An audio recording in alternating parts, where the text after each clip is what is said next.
My Quran Time ini dibawakan khas kepada anda oleh Mofas.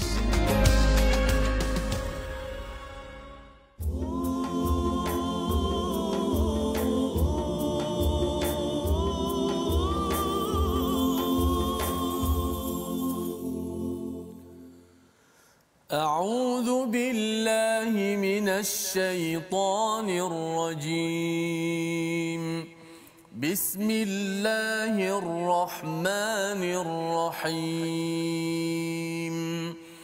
الحمد لله رب العالمين الرحمن الرحيم مالك يوم الدين إياك نعبد وإياك نستعين اهدنا الصراط المستقيم صراط الذين أنعمت عليهم غير المغضوب عليهم ولا الضالين.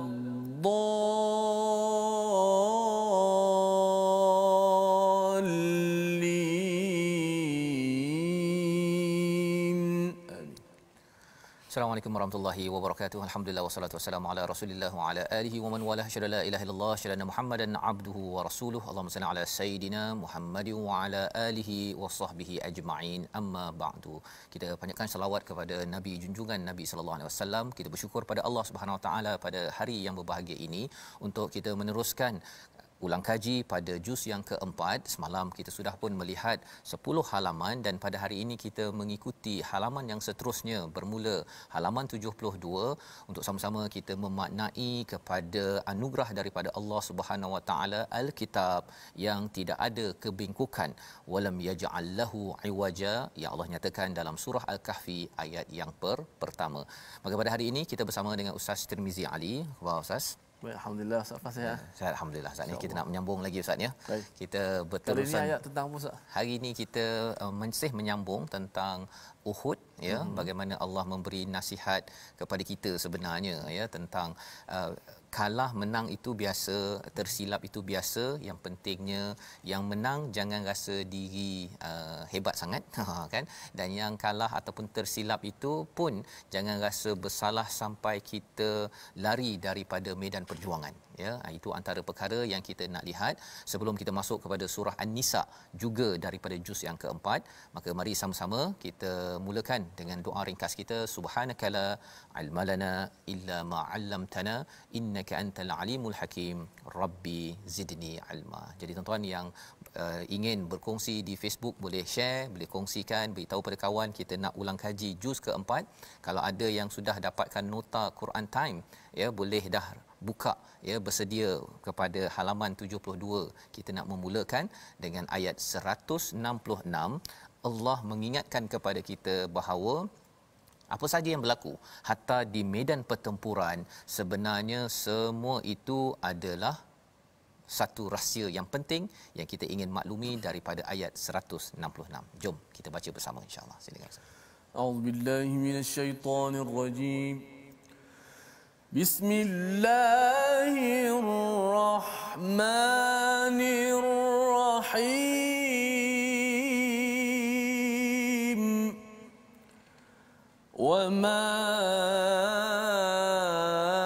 asabakum yawmal taqal jam'ani fa bi idznillah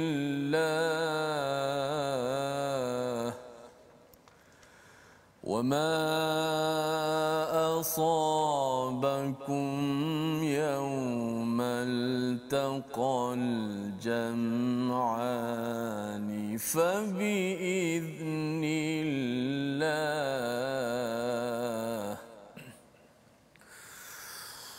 wa ma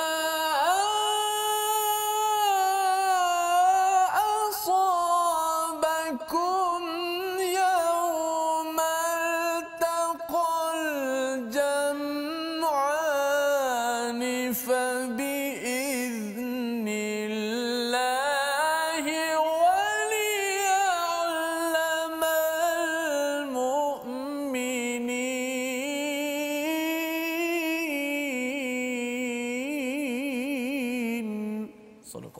Surah Al-Azim. Dan apa yang menimpamu ketika terjadi pertempuran di antara dua pasukan itu adalah dengan izin Allah dan agar Allah menguji siapa orang yang benar-benar beriman. Ini adalah analisis sekali lagi berkaitan dengan perang Uhud. Ya, perang Uhud dan perang Badar ini, perang Badar pada tahun kedua Hijrah, perang Uhud pada tahun ketiga Hijrah. Jadi ia dekat, dan analisis ini, komentar daripada Allah ini adalah pelajaran untuk sahabat, untuk Rasul, tetapi lebih daripada itu juga untuk kita. Di mana Allah menyatakan di sini, apa sahaja yang menimpamu, maksudnya bila katakan berlaku peperangan, ya, perang Uhud ataupun perang-perang sebelumnya, Badar ataupun yang selepasnya ini, perjuangan dalam hidup kita ini kalau ada musibah, ada sesuatu yang ditentukan, ianya adalah fabiiznillah.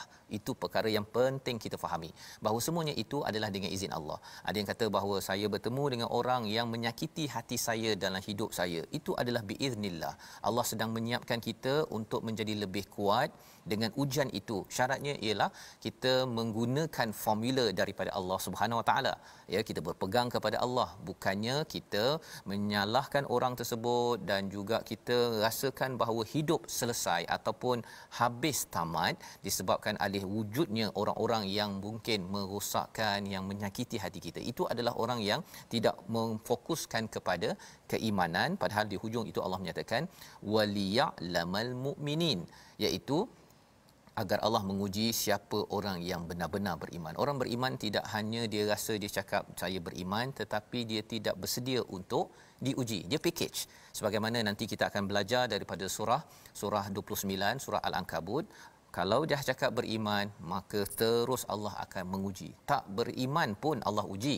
Apatah lagi kalau kita nak mendapat ganjaran syurga daripada Allah Subhanahu Wa Taala. Jadi pada halaman 72 ini Allah bercerita tentang orang yang berjuang, ya, bila mereka ini terbunuh di medan perang. Allah kata bahawa mereka ini ahya inda rabbihim, mereka ini hidup di sisi Allah. Allah memberi rezeki kepada mereka. Malah mereka mengharapkan orang lain juga kalau boleh bersama, ya, berjuang, dan kalau katakan syahid bersama dengan mereka, dan kalau masih lagi tidak syahid, mereka ini terus berjuang menuju kemenangan di atas muka bumi ini. Jadi ini adalah motivasi daripada Allah kepada orang-orang beriman. Dan disambung lagi pada halaman 73 di mana ada cabaran. Ya, bila nak semangat ni biasalah ada musuh yang akan menakut-nakutkan, yang akan menyebabkan seseorang itu tidak mahu pergi berjuang, bukan sekadar di medan perang tetapi dalam hidup pun. Malas nak pergi kerja, takut nak buat itu, takut nak buat ini. Kita baca ayat 175 bersama Ustaz Tirmizi. Silakan Ustaz. Allah, terus kita membaca pada ayat 175. A'udzubillahi minasyaitanir rajim.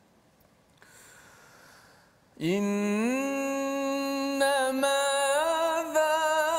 dzalikumus syaitanu yukhawwifu awliya'ahu fala تخافوهم إنما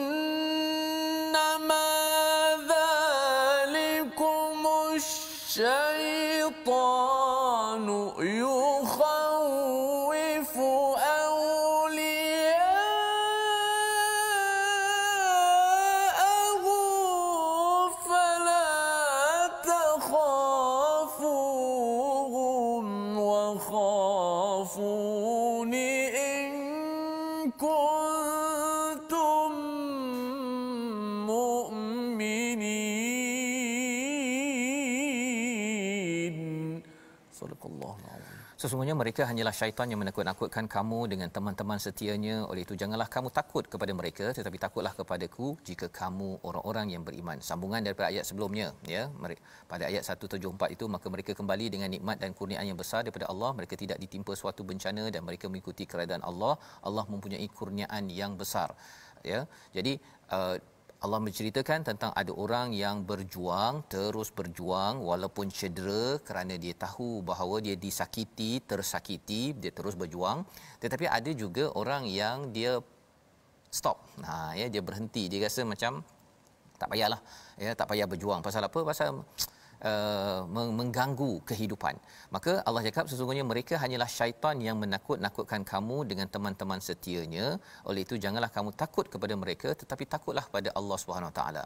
Orang yang takut kepada Allah adalah orang yang akan berjuang dalam hidup. Dia tahu bahawa risiko paling besar ialah bila tidak berjuang. Risiko paling besar bila diarahkan untuk buat yang bersungguh-sungguh dalam kehidupan, dia tak buat bersungguh-sungguh. Risiko paling besar bila seseorang itu dia jauh daripada Allah, itu risiko paling besar. Itu cara orang beriman berfikir. Tetapi orang yang tidak beriman, dia rasa bahawa kalau dia tak pergi berjuang, dia duduk relax, kalau dia pergi bekerja pun dia duduk goyang kaki, yang penting hujung bulan dia dapat gaji contohnya, ataupun dia ambil daripada sumber-sumber yang tidak betul, maka itu akan menyebabkan dia mungkin dapat kemewahan, dia dapat kesenangan jangka masa pendek, tetapi jangka masa panjangnya tidak seperti mana yang kita belajar dalam halaman 72. Orang-orang yang syahid yang berjuang itu dia amat farihin, mereka amat suka dengan kurniaan daripada Allah Subhanahu Wa Taala.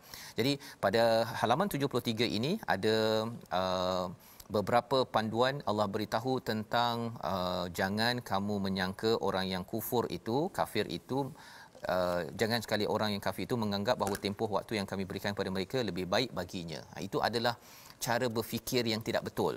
Ya, dia ingatkan bahawa kalau saya kaya, saya tak sembahyang, saya tidak beriman pada Allah, saya tak solat, saya rasa ya Allah suka saya. Sebenarnya Allah kata apa?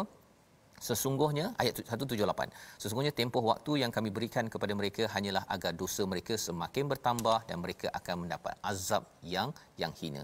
Allah bagi peluang, tetapi kalau katakan itu menyebabkan makin sombong, Allah bagi lagi, habiskan, dapatkan segala-galanya di dunia, akhirat no way, kamu akan mendapat kehinaan.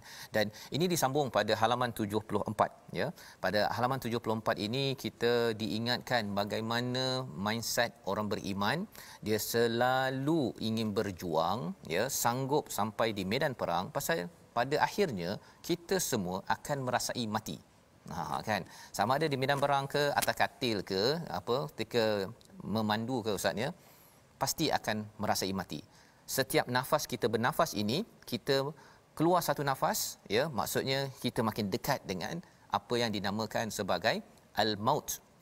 Setiap nafas, kullu nafsin, setiap diri ya, diri yang bernafas tu, nafas je dah dekat dah dengan mati. Apa ayatnya? Ayat 185 daripada halaman 74 surah Ali Imran. Kita baca bersama Ustaz Tirmizi. A'udzubillahi minasyaitonirrajim. Kullu nafsin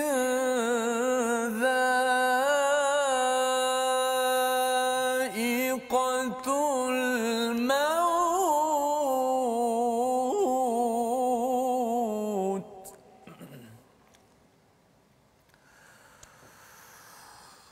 wa innama tuwaffawna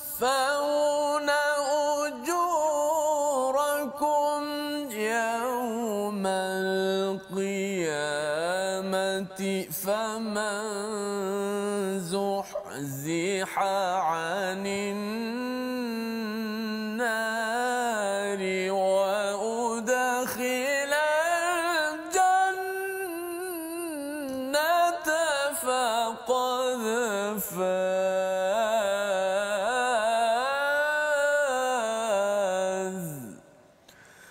wa mal hayatud dunya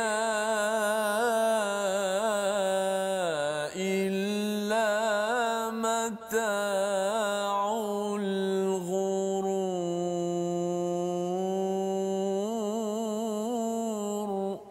Sadaqallahu alazim. Surah Al-Azim ayat 185, setiap yang bernyawa pasti akan merasakan mati. Dan hanya pada hari kiamat sajalah disempurnakan balasan bagimu. Barang siapa yang dijauhkan daripada neraka, dimasukkan dalam syurga, sesungguhnya dia memperolehi kemenangan. Faz, ya, mempunyai kemenangan.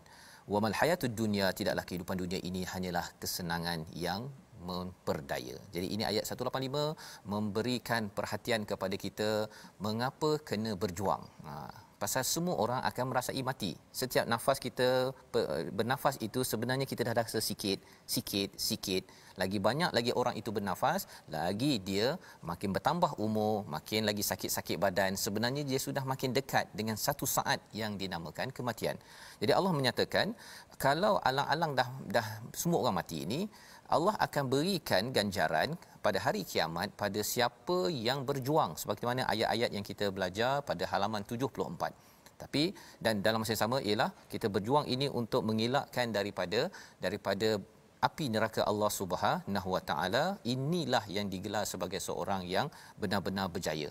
Jadi kalau kita tidak memahami kebenaran daripada surah Ali Imran ini, daripada kebenaran daripada Allah, kita mungkin akan tertipu dengan dunia ini.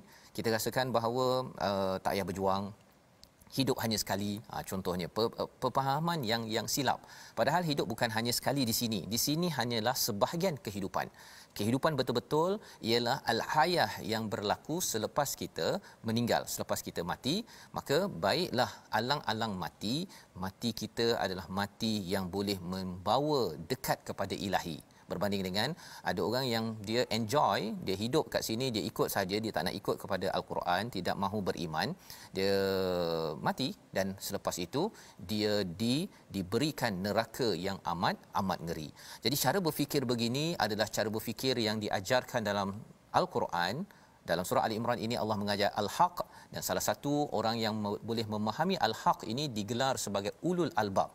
Apakah cara mereka? Kita lihat pada halaman 75 pada ayat yang ke-191. Mereka ini selalu berzikir dan berfikir. Jom kita baca ayat 191. Baik. Auzubillahi minasyaitanir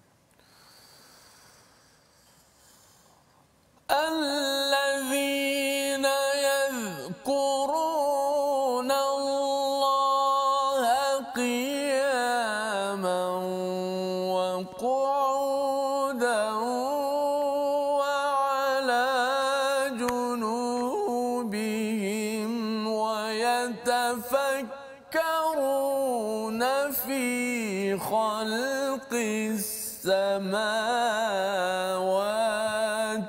والأرض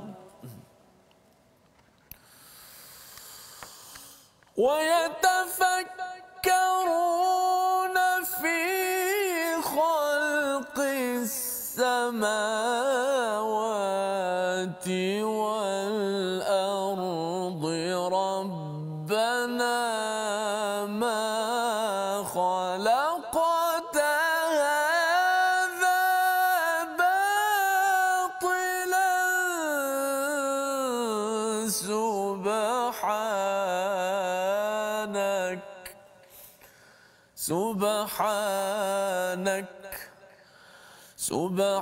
سبحانك فقنا عذاب النار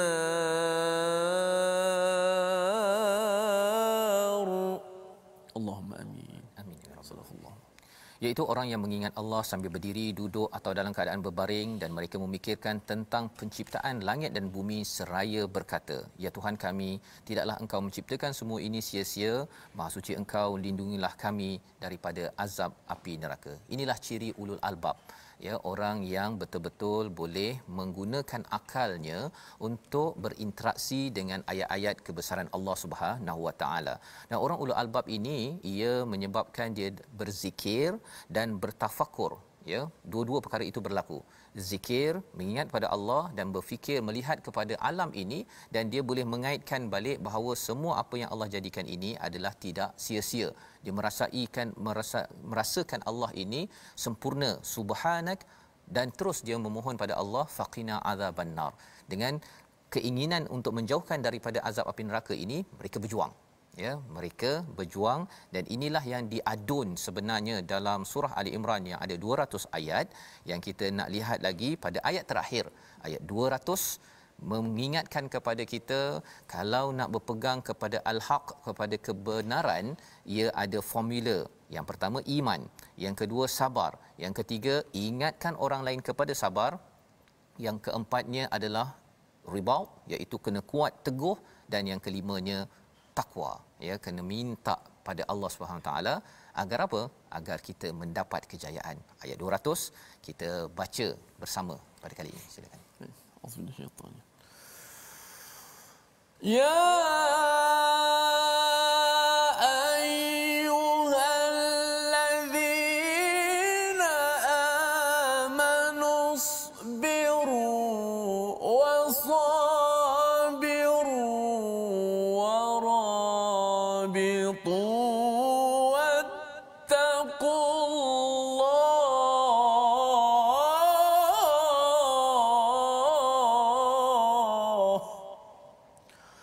واتقوا الله لعلكم تفلحون.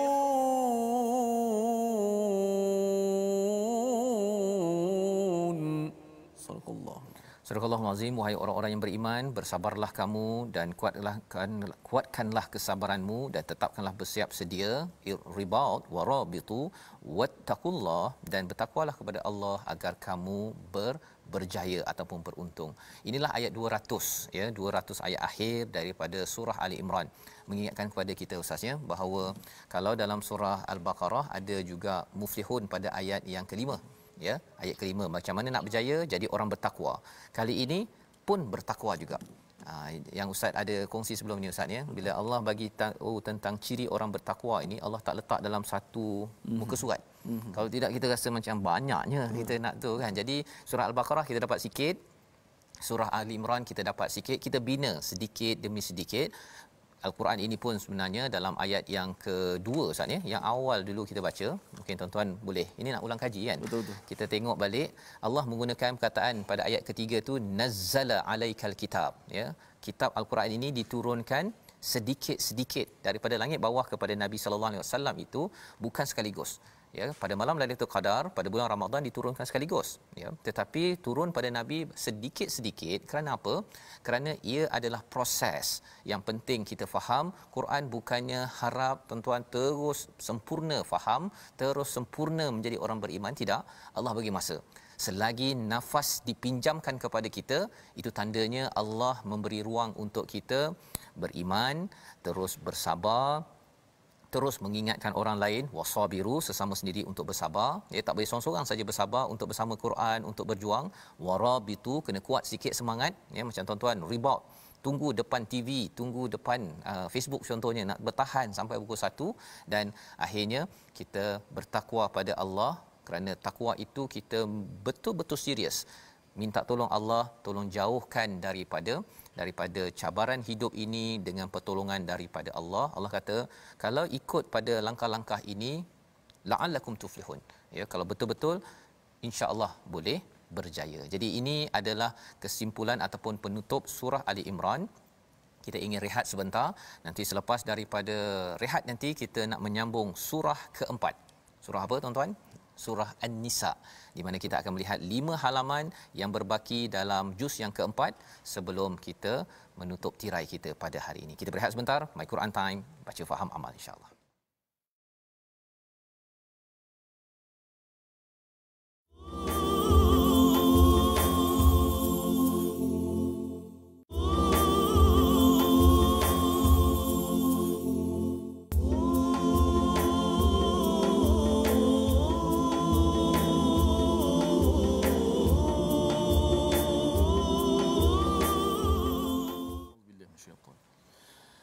بسم الله الرحمن الرحيم. يا أيها الناس اتقوا ربكم الذي خلقكم من نفس واحدة اتقوا ربكم الذي خلقكم من نفس واحدة وخلق منها زوجها وبث منهما رجالا كثيرا ونساء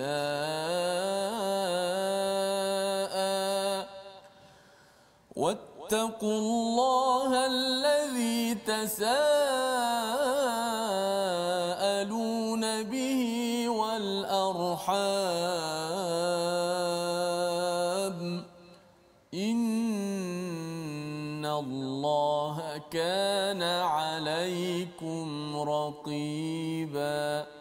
صدق الله. Surah Al-Azim, kita kembali dalam My Quran Time, baca faham amal. Kita sedang mengulang kaji Ustaz ya. Pada hari ini juz yang keempat, dan menariknya bila kita nak masuk bahagian kedua ni, surah baru pula Ustaz ya. Surah An-Nisa, surah wanita ya. Ada dua surah Ya, dua surah ya, kita berada pada dua surah berbeza, dan alhamdulillah kita sudah mengulang kaji pada surah Ali Imran 200 ayat itu sebagai panduan untuk kita menguatkan prinsip al-haq dalam kehidupan, dan salah satu tandanya kita sedia untuk berjuang dalam harta dan juga pada keluarga.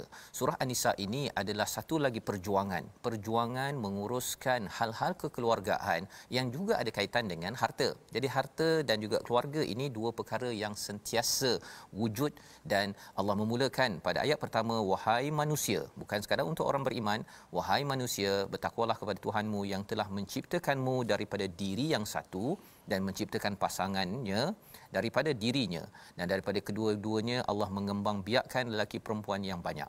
Bertakwalah kepada Allah yang dengan namanya kamu saling meminta, dan dengan hubungan kekeluargaan sesungguhnya Allah selalu menjaga dan mengawasimu. Apakah mesej yang ada dalam ayat ini? Kita bersama dengan rakan-rakan kita di online. Kita mulakan dahulu dengan Ustaz Zaim online. Bismillahirrahmanirrahim. Ayat ini mengingatkan kita sama-sama, mengingatkan diri saya, tuan-puan, bahawa sesungguhnya takwa ini sangat penting. Kerana apa diulang perkataan takwa ini sebanyak 2 kali dalam ayat ini?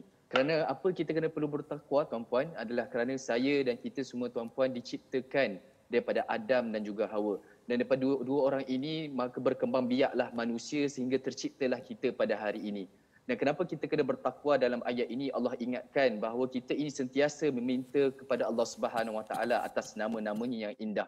Maka dengan itu, tuan-puan, kita diingatkan bertubi-tubi dalam ayat ini supaya kita sama-sama bertakwa kepada Allah Subhanahu Wa Taala. Wallahu a'lam bissawab. Terima kasih diucapkan pada saudara Ustaz Zaim ya, mengingatkan kepada kita agar bertakwa ya, kerana bila kita bertakwa kita sedar bahawa kita ini adalah manusia datang daripada Adam dan Hawa, dan perlu kita menjaga salah satu daripadanya adalah arham ya, kita menjaga hubungan silaturahim di kalangan kita. Itu adalah asas penting, tanda kita ini amat dekat dengan Allah Subhanahu Wa Taala. Jaga hubungan sama manusia, tanda kita makin dekat dengan Allah Subhanahu Wa Taala. Ini ayat pertama mengingatkan kepada kita asas apakah isi daripada surah An-Nisa ini berkaitan dengan hubungan sesama manusia.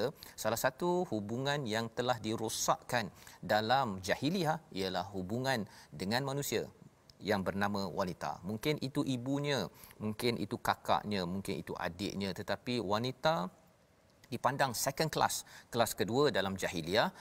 Al-Quran mengangkat golongan wanita ini sama tahap dengan lelaki. Yang mulia adalah kerana takwa. Itulah key point pada ayat pertama, dan terus dibawakan dalam halaman pertama ini tentang hubungan kepada wanita, kepada anak yatim, orang-orang yang dipandang sebelah mata dalam masyarakat sebelum Islam sampai.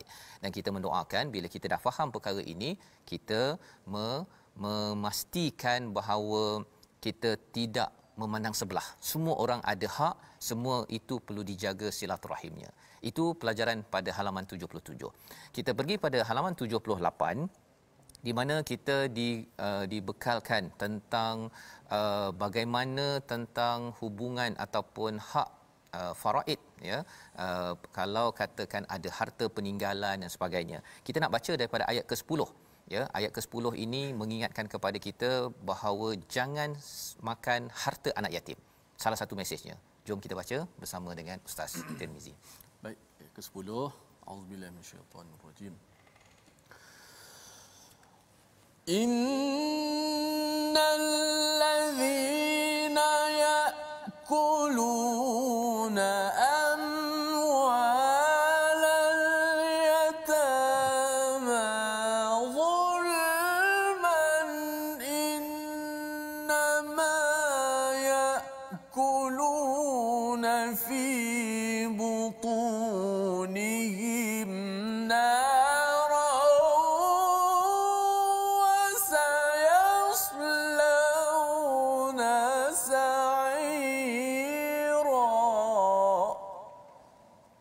Sesungguhnya orang-orang yang memakan harta anak yatim secara zalim, sebenarnya mereka itu menelan api dalam perutnya dan mereka akan masuk ke dalam api yang menyala-nyala, neraka yang dinamakan sa'ira.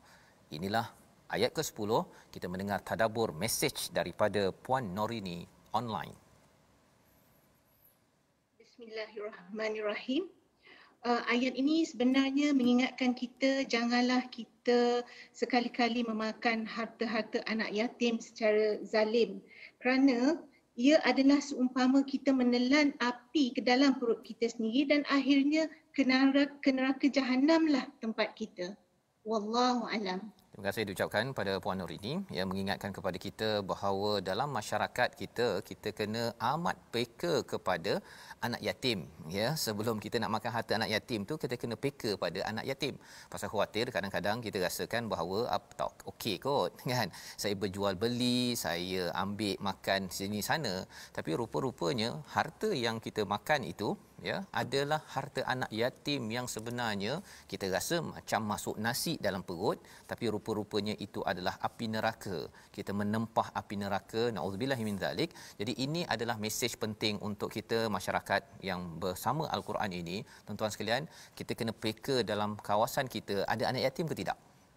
Kan, ada anak yatim ke tidak, kita cuba pastikan hak mereka dijaga. Dan kalau ada pakcik dia, ada abang dia ataupun jiran-jirannya yang nak bersama membantu, kena berhati-hati, jangan sampai makan harta anak yatim ini secara zalim. Ini melambangkan bahawa masyarakat yang beriman amat peka kepada hak orang lain, ya, hak orang lain yang biasanya senang ditekan. Siapa mereka? Anak yatim. Selain daripada yang selalu ditekan dalam masyarakat jahiliah adalah golongan wanita. Baik, kita nak bergerak kepada halaman ke-79, ya. Ayat halaman 79 ini tak banyak ayatnya Ustaz, ya. Ada 3 ayat saja. Ustaz nak baca yang mana satu Ustaz, ya. Kita ambil yang sedikit pendek. Yang panjang ini sebenarnya bercerita tentang bagaimana harta ataupun hukum faraid Ustaz, ya. Faraid, ya. Faraid itu maksudnya bahagian-bahagian ketika harta pusaka kepada saudara mara ataupun anak beranak pada pasangan suami isteri. Itu dijelaskan pada ayat 12. Yang itu perlukan pemahaman fokus betul-betul, kena pakai algebra sedikit untuk memahami dan nak menyelesaikan isu ini. Kalau tak faham sangat, kita tanya pada pakar. Tetapi apa yang ada pada ayat 12 ini dinamakan sebagai hudud. Sebagai hudud. Pada ayat yang ke-13 kita nak baca bersama agar kita jangan salah faham. Hudud bukan sekadar yang potong tangan, itu salah satu, tetapi menjaga faraid. Jangan sampai kita makan harta pusaka tanpa hak. Ada yang sampai di amanah raya 70-80 bilion harta tidak dituntut. Mengapa begitu berlakunya? Kerana ada isu tentang faraid yang dipandang kadang-kadang sepi oleh sebahagian daripada masyarakat. Kita baca ayat 13 untuk sama-sama kita fahami apa mesejnya. Silakan Ustaz. A'udzubillahi minasyaitonirrajim. Bismillahirrahmanirrahim. Tilka hududullah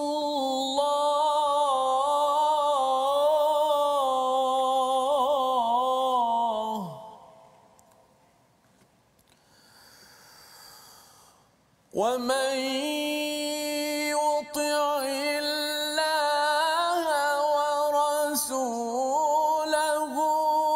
يدخله جنات تجري من تحتها الأنهار خالدين فيها وذلك الفوز العظيم.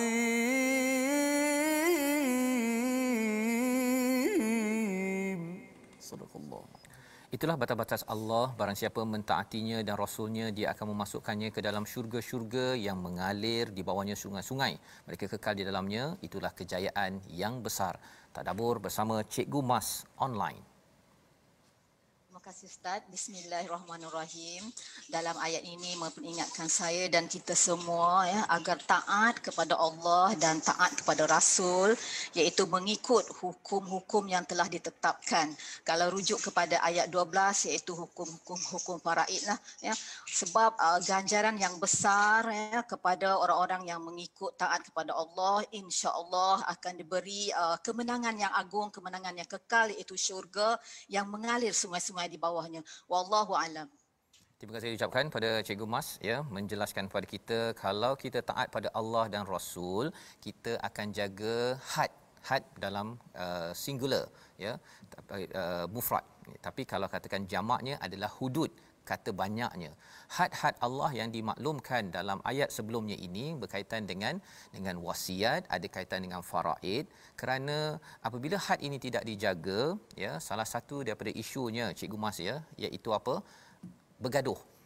Ya, bergaduh, dan ada yang sampai berbunuh kerana harta. Banyak ya kalau kita cakap tentang amanah raya tadi Ustaz ya. Sampai 70-80 bilion, bukan million, bilion harta tidak dituntut. Pasal apa? Pasal isu faraid dan isu wasiat ini sendiri. Ya, dah orang tu dah meninggal, nama katakan nama tanah tu atas nama si mati, macam mana nak tanya lagi dah. Ya, nak diuruskan bukan mudah. Ya, pasal dah mati. Jadi perkara ini dari sudut kita masyarakat awam ni, bagaimana pengetahuan yang sepatut kita ada berkenaan dengan faraid Ustaz sekurang-kurangnya? Paling kurang ialah kita kalau boleh buat wasiat ya, atau dan yang keduanya kita kalau tak tahu faraid, tanya pada pakar faraid. Kan, carilah pakar-pakarnya itu, pasal faraid ini dia ada dia punya apa pecahan-pecahannya. Dan kalau tersilap kita takut makan harta pusaka pun salah juga kan, dan tidak boleh bias, tidak boleh berat sebelah, kata rasa macam saya nak bagi anak saya lebih sikit ke, anak laki saya ke, anak perempuan saya pasal dia dulu jaga saya ke, perkara-perkara itu kalau nak bagi pada waktu hidup itu bukan faraid. Itu kalau nak istilahnya hibah. Kan? Pertama apa nama ni, ada pengetahuan sedikit berkenaan dengan faraid. Kemudian rujuk pakar lah. Rujuk pakar. Sebab dia main kira-kira ni bukan mudah. Kira bukan mudah Ustaz. Ya, waktu matematik kalau tersalah dapat markah kosong pun tak apa lagi kan. Ini takut nanti di akhirat. Yang itu menakutkan. Itu sebabnya adik-adik yang belajar matematik tambahan, belajar betul-betul ya, jangan main-main. Pasal apa? Khawatir nanti bab-bab ini kita tersalah walaupun 1/100 Ustaz ya. Tersalah 1/100, kalau hartanya 1 juta, berapa ringgit ribu yang dah dimakan itu ia tidak halal, tidak dibenarkan ya. Dan bila ayah dah meninggal, mak dah meninggal, bila harta dah ada, dia boleh bergaduh Ustaz pasal adik nak kereta, abang nak rumah, bukan sekadar main pilih-pilih je. Dia berasaskan kepada nilai yang tepat. Ini pelajaran halaman 79. Kita pergi pada halaman 80. Kita nak melihat kepada bagaimana ayat 80 ini. Kalau di atas itu ayat 15, dan siapa yang melakukan perbuatan keji di antara perempuan kamu, hendaklah terhadap mereka ada 4 saksi di antara kamu. Ini peraturan-peraturan dalam sebuah rumah tangga ataupun kepada hubungan sesama wanita ya. Jadi ayat 17 kita nak baca. Ayat 17 ini adalah sebagai satu peluang ya kalau tersilap dalam beberapa perkara yang telah dijelaskan. Kita baca dahulu ayat 17 bersama Ustaz Tirmizi. Baik. A'udzubillah innamat taubatu 'ala Allahi lilladzina ya'maluna as-su'a bijahalatin thumma yatubuna min qarib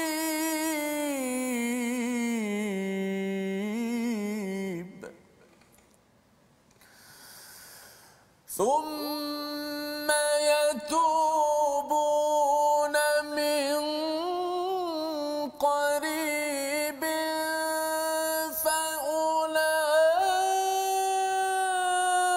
faulaika yatubu Allahu alaihim wa kana Allahu aliman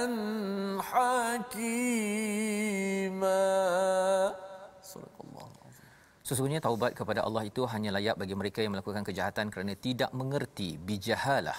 Kemudian segera bertaubat. Taubat mereka itulah yang diterima Allah. Allah Maha mengetahui lagi Maha bijaksana. Ini adalah salah satu ayat daripada halaman 80. Kita ingin dengar tadabbur mesej yang kita boleh dapat daripada ayat 17 ini daripada Puan Nadrah online. Bismillahirrahmanirrahim. Ayat ini mengingatkan saya yang Allah menerima taubat sekiranya saya segera bertaubat selepas melakukan kejahatan, na'udzubillah, kerana saya tidak tahu. Sesungguhnya Allah Maha mengetahui lagi Maha penyayang. Wallahu a'lam. Nadrah, kalau saya tanya, kalau buat jahat tapi dah tahu macam mana, Allah terima ke tak terima taubat kita? Allah tetap terima sekiranya kalau kita bertaubat sungguh-sungguh dan meninggalkan segala perbuatan yang kita dah buat. Baik, terima kasih ya. Sebenarnya istilah bijahalah ini mungkin kadang-kadang keliru Ustaz ya. Bijahalah ini bukan sekadar pasal dia ini dah belajar Quran, kemudian dia terus jadi dia ni berilmu. Jadi kalau dia buat salah, dia terus tak diterima taubat ya. Bijahalah ini maksudnya adalah kadang-kadang kita ada ilmu tetapi orang jahil bukan kerana Abu Jahal itu dia tak ada ilmu, tetapi kerana dia ini tidak memanfaatkan ilmu yang ada dan dia tidak mengenal Tuhan yang sebenarnya. Orang yang tak kenal pada Tuhan sebenarnya, belajar Quran ke, dia banyak ilmu ke, tetapi bila dia tak sedar Tuhan ini amat powerful, amat kuat, berkuasa dan dia tidak rasa kedekatan kepada Tuhan, orang itu digelar sebagai jahil ya. Jadi bijahalah di sini ialah kita buat silap kerana kita ini, salah satu pendapat ulama ialah kerana kita mungkin belajar tetapi tidak cukup mencapai kepada tahap orang yang berilmu, yang kenal Allah sebenar-benarnya. Orang kenal Ustaz ya, kalau orang kenal kepada seseorang raja lah contohnya, dia akan buat berbeza dengan orang yang tak kenal raja kan. Kalau kita kenal ayah kita contohnya lah kan, ataupun kenal mak kita, kita tak akan buat apa yang mak kita tak suka. Tapi kalau kita tak kenal ya, kalau kita tak kenal, kesannya ialah kita pun rasa tak kisahlah kan, mak suka ke tak suka, itu maksudnya tak kenal. Maksudnya kita tidak betul-betul mencintai kepada mak kita. Jadi lebih daripada itu, walillahil masalul a'la, bagi Allah bila kita kenal maka kita cinta. Kalau kita cinta, maka kita tidak akan buat apa yang menyakitkan ataupun yang tidak disukai oleh Allah yang kita cintai. Jadi orang yang jahil, dia terbuat perkara ini, dia terus bertaubat min qarib, dengan cepat, maka Allah kata Allah akan terima taubatnya. Ini pelajaran pada halaman 50 ataupun halaman 80. Kita pergi pada halaman akhir pada halaman 81 pada ayat 20. Ya, ini cerita pasal keluarga ni. Coach Jamil di online, tapi kita baca dahulu ayat 20. Ustaz, silakan. Auzubillahi minasyaitanir wa in aradtum istibdala zawjin makana zawjin wa ataytum ihdahunna qintara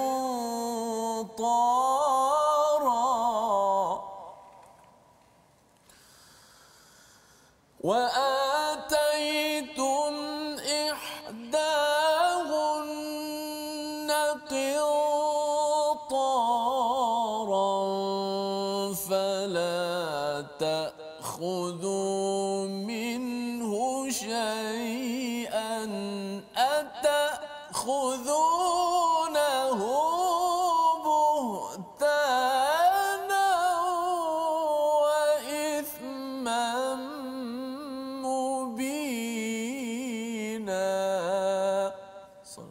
Dan jika kamu ingin menggantikan isterimu dengan isteri yang lain sedangkan kamu telah memberikan kepada seorang di antara mereka harta yang banyak, maka janganlah kamu mengambil kembali sedikit pun daripadanya. Adakah kamu akan mengambilnya kembali dengan jalan tuduhan yang dusta dan dengan dosa yang nyata?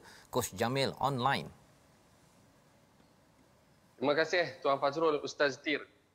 Ayat ke-20 surah An-Nisa. Dalam ayat ini Allah memberi soalan, Allah bertanya, dan soalan ini menjadi peringatan tegas untuk kita semua, terutamanya untuk suami, jangan nak mengenaya isteri. Yang mana isteri tu kalau cerita ni dalam ayat ini cerita dah bercerai dan ada isteri baru, pergi ambil harta, pergi enaya, memberi kata-kata dusta kepada isteri yang lama. Ini nak kena ingat para suami, jangan aniaya isteri, jangan secara khususnya isteri, umumnya keluarga, ingat Allah Taala memerhati kita. Wallahu a'lam. Terima kasih diucapkan pada Coach Jamil. Ya, kalau kita ambil kata kuncinya, jangan aniaya. Ini adalah tanda betapa Islam mengangkat hak wanita, walaupun si suami sudah memberikan qintara, memberikan harta yang banyak, jangan diambil. Kita berdoa pada Allah SWT, Allah pimpin kita menjadi umat yang adil dengan panduan daripada surah An-Nisa. Silakan Ustaz. Bismillahirrahmanirrahim. Alhamdulillah wassalatu wassalamu ala Rasulillah. Allahumma rzuqna rizqan wasi'an mubarakan. Ya Allah, Tuhan kami, kurniakanlah kepada kami rezeki yang luas ya Allah, rezeki yang barakah ya Allah, rezeki yang halal lagi baik dan barakah ya Allah. Berkatilah apa-apa sahaja yang Kau anugerahkan kepada kami ya Allah. Ya Allah, jauhkanlah kami daripada rezeki yang haram ya Allah. Jauhkanlah kami daripada memakan harta-harta yang kami ambil daripada sumber yang haram ya Allah. Jauhkanlah ya Allah, janganlah bagi dia tumbuh dalam darah-darah daging kami ya Allah. Kami ini lemah ya Allah, kami ini insan lemah, kami jahil ya Allah. Kami mengharap akan pertolongan dan rahmat daripada-Mu ya Allah.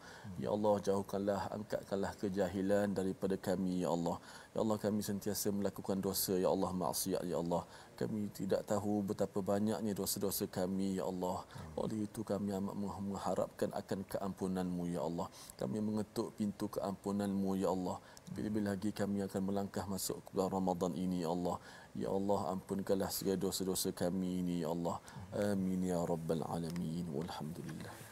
Amin ya rabbal alamin. Moga-moga Allah mengabulkan kita menjadi orang yang adil dan kita melakukan makruf dalam keluarga kita. Inilah kesedaran dalam tabung gerakan Al-Quran yang ingin kita sebarkan. Sumbangan tuan-tuan ingin kita gunakan untuk kesedaran membina keluarga berasaskan surah Ali Imran dan surah An-Nisa, dan moga-moga ini diterima oleh Allah SWT. Kita bertemu kembali ulangan pada jam 5, pada jam 10 dan 6 pagi. Rancangan ini dibawakan oleh Mofas. Terus ulang kaji, kita menjadi umat yang bertakwa. My Quran Time, baca faham amal insya-Allah.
My Quran Time itu tadi dibawakan khas kepada anda oleh Mofas.